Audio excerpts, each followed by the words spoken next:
Hey guys, I want to discuss a situation that happened with this baby fur crowd, and to be fair, I'll explain it from the beginning, then I'll elaborate on the individuals. This was right before Mr. Meadow Kerr made his video on the diaper furries and had a good laugh. I'm not here to laugh at anyone in particular. I recall Toddler Girl was the main person raising money. She had a massive following at the time, and later on, Yuki started streaming. There were others, mainly all baby fur artists. Then the other people streaming were Mikey the Little and Luca.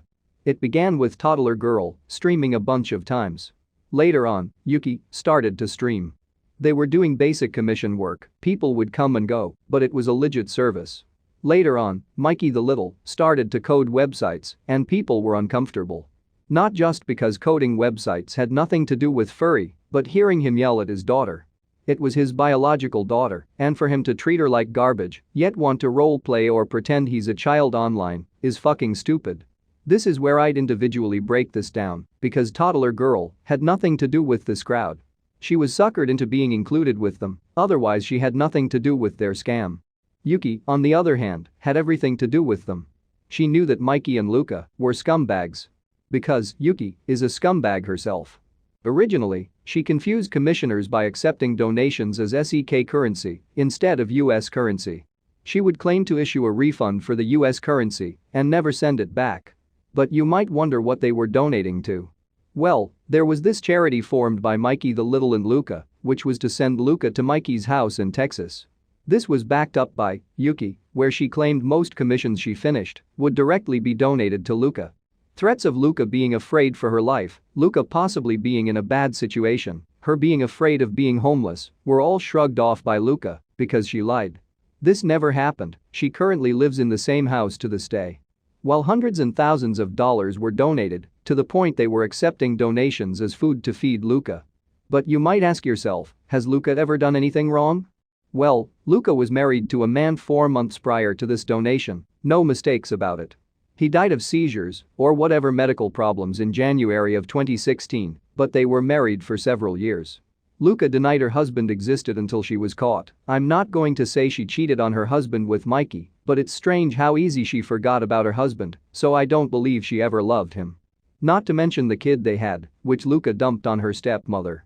They were with each other since he lived in Kentucky, and while it's unlikely, he could have been married to Luca because they dated since 2010. In 2014, Luca moved to Portland, Oregon, with her husband.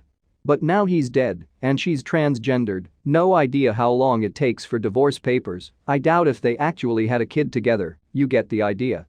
Now that everyone is updated on the status of all the scumbags, let's begin the video.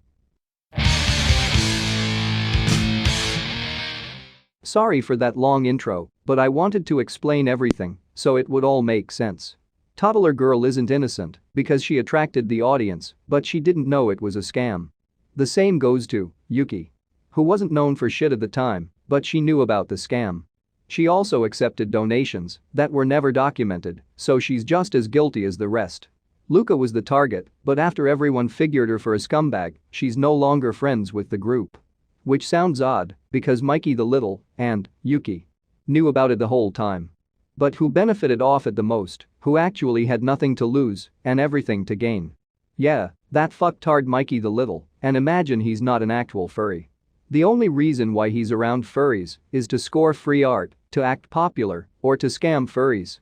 I recently found out by asking people he commissioned how he's able to afford those drawings. But here's the cherry on top of this bullshit sundae, Yuki has been commissioning artwork for him. Yuki is also not a furry, that's why she's separated herself from FA. So, I really have to ask this question, why the fuck was he designing websites? It has nothing to do with furry, he could have been one of those assholes who shows off their books, stuffed animals, video games, movies, watch him do a barrel roll, or some other bullshit than designing a website. I hate to defend furries, but this guy is a fucking loser. I'd rather watch grass grow through dried paint instead of watching this asshole code a website. But he did it, and he maintained the status of a streamer when he did it. But this is the reason why he's a scumbag, he knew Luca had a problem. Regardless of the story they came up with, he maintained his status as her boyfriend while he pocketed donations. He played along with the lies, and this is someone who apparently knows right from wrong. Yuki, Luca, and maybe even toddler girl are all part of the Asperger's, autism, Down syndrome group of people. It's a spectrum, and most of them know they're not supposed to do it. So when they fuck up, it's usually considered a misunderstanding. It also explains their diaper fetish. But imagine if one of the artists was a police officer. They would have to report a crime, regardless of how stupid the people doing it are. Unfortunately, that isn't the case. The bitch living in Sweden, the idiot in Washington, and the asshat in Texas all get away with this crime. It's unlikely that they'll ever get punished, and they're not friends anymore. Soon as Luca was caught, they turned on her after knowing she was lying all along. It's strange how that works. And for some reason, people keep sending them messages asking them if they remember a person or time they committed a crime. Bringing up the times they fucked up and not only stating facts but proof of the law is broken. Keeping track of these morons who break the law and constantly leaving them messages saying they remember when they fucked up. Most of the messages were from me, I won't lie, that's how I know. People can hide, but eventually they get found. Sadly, there's plenty of people who do it, but it's only a matter of time till they get caught. And that wraps up another video. I hope you have the best of health and don't be afraid to call bullshit on bad people. Take care, and most importantly, wash your hands. It's a filthy place, plenty of scumbags out there. It's never a bad thing to keep clean, but anyhow. Thanks for watching, continue to social distance my friends until this virus dies. Be safe, and see you next video.